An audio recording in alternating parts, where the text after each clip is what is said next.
Health Pioneers present, How to Boost Your Fertility. If you are new to this channel, hit the subscribe button and turn on the notification bell for more relevant health topics. When you're ready to take the plunge into parenthood, there's no way to predict exactly how soon you'll see a positive pregnancy test. If you're in pretty good health, and having regular intercourse without birth control, you should expect to conceive in your first year of trying. In general, about half of couples will get pregnant within 6 months, and about 70% to 80% will get pregnant within 1 year. But you and your partner can boost your odds of being parents-to-be by knowing the do's and don'ts of fertility. Set yourself up for success with these guidelines. For men, keep tabs on your health. Maybe it's been a while since you've gone in for a checkup. Many men, especially younger ones, still feel kind of invincible, and don't routinely go to the doctor. But there's a big connection between your overall health and your reproductive health, he says, so making time for a quick health check can go a long way for your fertility.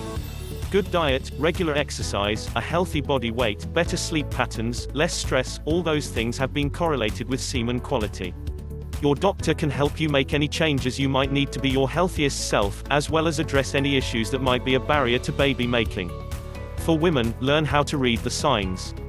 All pregnancies start when egg meets sperm. So they need to be in the same place at the same time. To help that happen, you can keep track of when your ovaries release an egg, called ovulation, and have intercourse during that time frame. If your cycle is regular, with periods coming 26 to 32 days apart, that may just mean having intercourse on days 8 to 19 after your period. If you have irregular periods, you may not be able to rely on the calendar alone to know when you're ovulating. However, there are other ways your body tells you it's go time. To start, take note of your daily discharge. Cervical mucus increases and becomes very thin, stretchy, and clear as you approach ovulation. Watch for a consistency like egg whites. You can also track your basal body temperature, which is your body's temperature when it's fully at rest. A rise of 0.6 degrees or more for over 10 days is a sign that you've ovulated. But your most fertile time is 2 to 3 days before that boost. When you track it for a few months, you'll get an idea of when you might ovulate on your next cycle. For a more precise measure of those pre-ovulation days, you can buy an ovulation predictor kit from the drugstore. It tests your urine for hormone levels that spike a few days before ovulation. Both man and woman have the right amount of intercourse. Once you've got a handle on your fertile window, set a good schedule for intercourse. We recommend couples have sex about every other day from a few days prior to ovulation until a few days after. Doing it more often doesn't hurt your odds, she adds, but there are some studies that show it may lower a man's sperm count. As for how you have intercourse, that's up to you.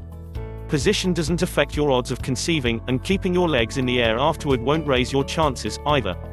Sperm are pretty fast swimmers, and after an act of intercourse, they can be in the tubes as soon as within 2 minutes. For men, watch your testicle temperature. Love a hot soak in the bath. Tend to hit the sauna after a workout. You may want to cool your jets on these habits while you're trying to conceive. The testicles are a few degrees cooler than the rest of the body, because that's a better temperature for sperm production, so anything that warms them up can potentially be an issue.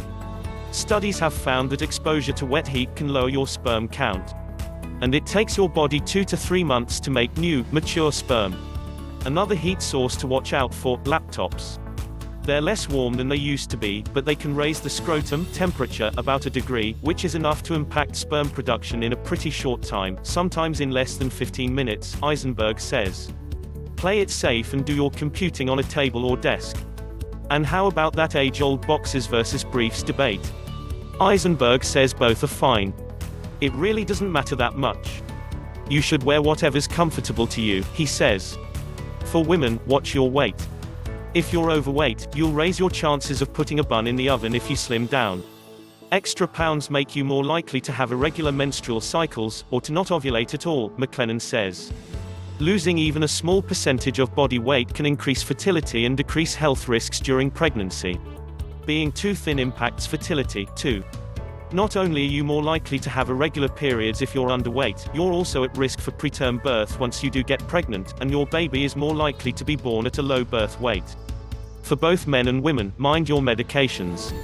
Before you get down to baby-making business, review your meds with your doctor to be sure they don't affect your fertility, or won't cause harm to a future baby. For example, men who take testosterone may need to wean off. Women should be cautious about testosterone, too, as well as any medications that treat thyroid issues, seizures, or psychiatric disorders, or those that have the hormones estrogen or progesterone. Birth control pills use these hormones to prevent pregnancy. But if you've recently stopped taking them, there's no need to fret about a post-pill waiting period. Your body should be ready to conceive right away, even if you took them for years. The length of time you used any form of birth control doesn't affect your ability to get pregnant. And if you're not already taking folic acid, now's the time to start.